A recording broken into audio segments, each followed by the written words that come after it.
Monday with just a few showers. We're stuck in this tropical moisture, and these clouds will be sticking around for a few more days. We'll look at your forecast straight ahead. Right now on News Channel 6 at 5, the Aiken County BOE is looking to increase security at its schools. What that will look like straight ahead. Plus, the family of a child who drowned during a private swimming lesson wants to make sure it never happens again. And some patients with Alzheimer's-related seizures could soon get some relief. We'll show you how as your News at 5 starts right now.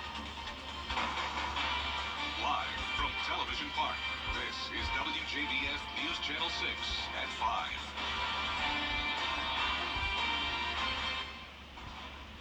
Good evening, everyone. Thanks so much for joining us. I'm Jenny Montgomery. Coverage you can count on begins with Aiken County Schools looking to increase security and student safety at their schools with a new weapons detection system. News Channel 6's Aiken Bureau Chief Sean Kapitstock reports. It's going to allow us to have an extra layer of safety between the outside and inside of our schools. It's called Open Gate, and it uses cameras and advanced technology to identify all kinds of weapons. It scans for weapons just by walking through.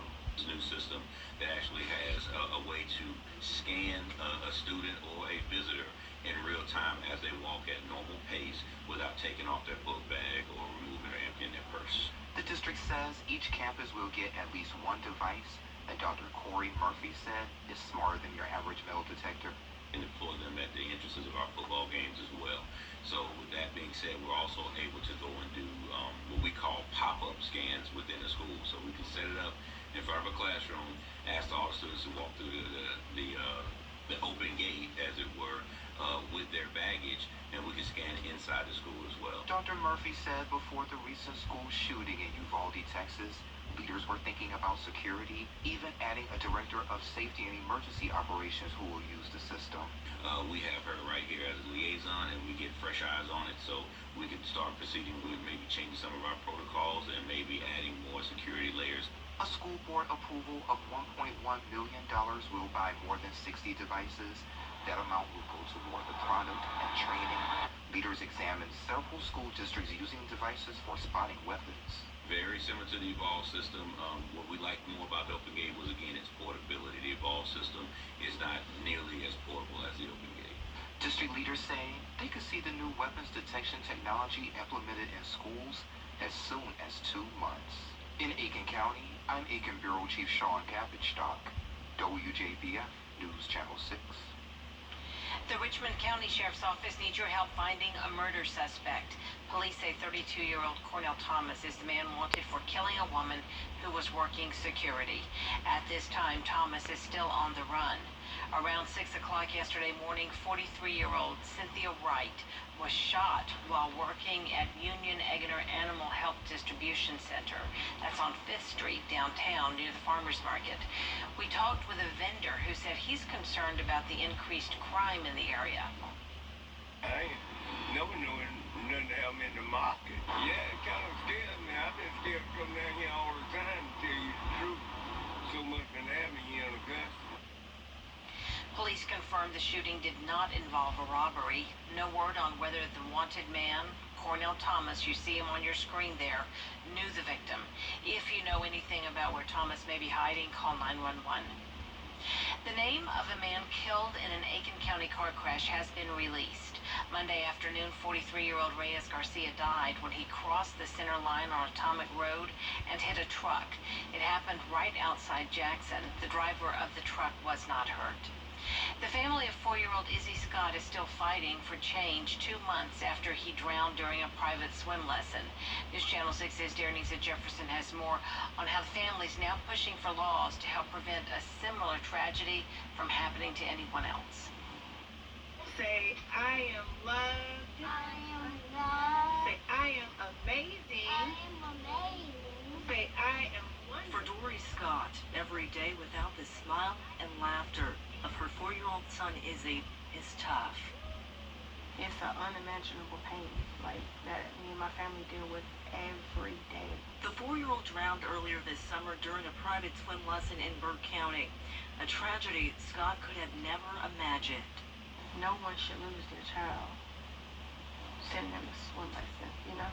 The GBI in Thompson is now investigating the case. Georgia laws currently don't address swim lessons in private pools, though there are regulations for schools and daycares. Scott says she wants to see that change. I just feel like it could have been prevented had there been more laws in place, and I feel like if we get laws in place, it can help save other kids' lives. Scott says her push for change also led her to start the Israel Scott Foundation to bring awareness and help prevent swim instructor-led drownings. Saturday, a benefit concert at Macedonia Church of Grovetown will help raise funds to start the foundation. It's about making everybody aware and making the whole community a part of fixing things in the community. Black Panther forever. Scott says the Black Panther was Izzy's favorite superhero, and now the foundation will give Izzy a chance to become a hero himself. Superheroes, what do? They help save lives. So I want you to remember him as a superhero. He's going to help save lives. In Augusta, Denise Jefferson, WJBF, News Channel 6. Georgia's former First Lady, Sandra Deal, has passed away at her home. Deal died of breast cancer that had metastasized into brain cancer. Her husband, Nathan Deal, served as Georgia's governor from 2011 to 2019. After 15 years of teaching, Sandra Deal spent her time as First Lady advocating for education by traveling to all 159 counties across Georgia and reading to children at more than 1,000 schools and pre-K programs. Mrs. Deal was 80 years old. Lost revenue that would have to be made up. The Shepherd Community Blood Center is still in need of blood from donors. The blood shelves at the center are low. They need more O-negative blood. The director of community services says not many people have been coming to the local blood drives, so in order to keep those shelves stocked, they're asking more people to roll up their sleeves. We supply blood products to all of the local hospitals here, so odds are if you or someone you love needs a blood transfusion, it's going to come from our amazing donors here at Shepherd. For a list of blood drives in the area and times, just go to our website, wjbf.com. Patients suffering from seizures due to Alzheimer's could soon get some relief with the help of a nasal spray. The scientific breakthrough comes out of the Medical College of Georgia.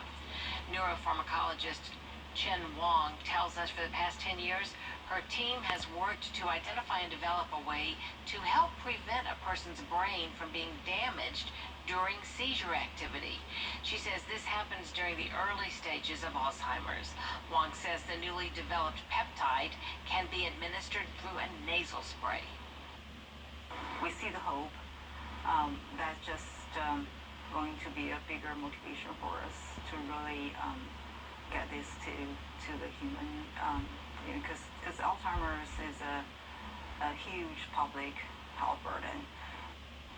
Wong says the next step is to get an NIH grant and then approval to take the nasal spray to human trials. That process will take 5 years.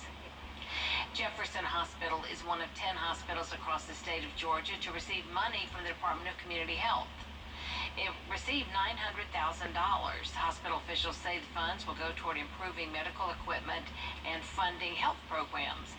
Despite being a smaller hospital, Jefferson still services the local community and others throughout the state. This grant helps us, rural hospitals. We have great community needs for health care. There's a lot of disparities in rural communities. Access to care is very difficult. So these grants allow us to expand services so that we can support our local community. Hospital leaders are determined to continue creating a space for the community to help service Jefferson County. A new report shows that the South has some of the cheapest gas prices in the country. AAA's gas prices put Georgia's average at $3.41 a gallon, while the national average sits at $3.88. That's about 40 cents cheaper than the national average in the Peach State. With less than 2 weeks to go until Labor Day, the Secretary of Energy says gas prices should continue to trend downward until the end of the year. And they are projecting that in the fourth quarter of this year, prices will stabilize on average at about $3.78 per gallon. that is nationwide. You're below the average today, so that will be lower for Georgia. But the bottom line is, barring any terrible activity globally, additional activity globally, I think we'll see prices stabilize. Georgia Governor Brian Kemp has suspended the state gas tax through mid-September. Leaders in Aiken County are set to talk about investments to beautify Highway 1 at I-20, that's exit 22. Those gateway roads into the city of Aiken are the first look travelers get, and city officials want to give the best impression they can. Step 1 is improving infrastructure along the US 1 corridor. New sewer pipes will be run through the area and expanded thanks to both state and federal grants. The city will also begin to work on all the gateway entries into Aiken with landscaping and regular maintenance. While that property, I mean, it's 8 miles from the interstate to the city limits, you want to have a good sort of a front porch effect, to have your front porch looking good. You can learn more about the project at the State of Our Community Luncheon on August 30th at 11:30 in the morning. It's a ticketed event, and you can find out how to buy tickets on our website, wjbf.com. Coming up, boxes of more than 700 pages of classified materials recovered from former President Trump's Florida home. We've got the details after the break.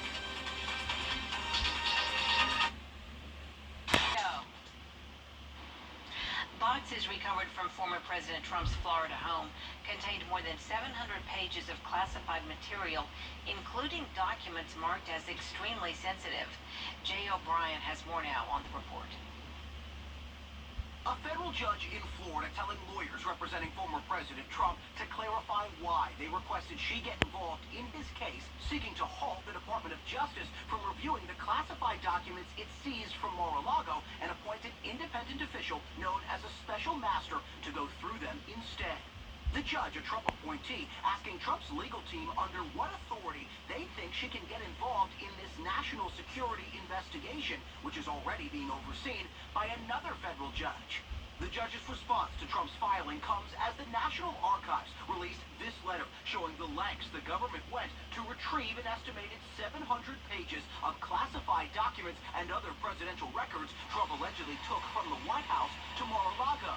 These documents do belong to the National Archives. They do not belong to the president personally. The letter from the archives details months of back and forth with Trump's lawyers, including an initial batch of classified documents turned over in January and another meeting with Trump's team in June. But this month, the Justice Department had enough, receiving approval from a federal magistrate to have the FBI execute a search warrant on Trump's Mar-a-Lago home to retrieve the materials. Trump has repeatedly attacked the FBI for their search of his home. And tomorrow, the DOJ is expected to present the magistrate judge with their proposed redaction to the affidavit that led that judge to authorize the raid on Mar-a-Lago. It will then be up to the magistrate to decide which, if any, parts of that document should be released to the public. Jay O'Brien, ABC News, Washington. Coming up, we'll take a look at your local forecast. Plus, severe flooding in Dallas causes a woman's car to be swept away. More on that after the break.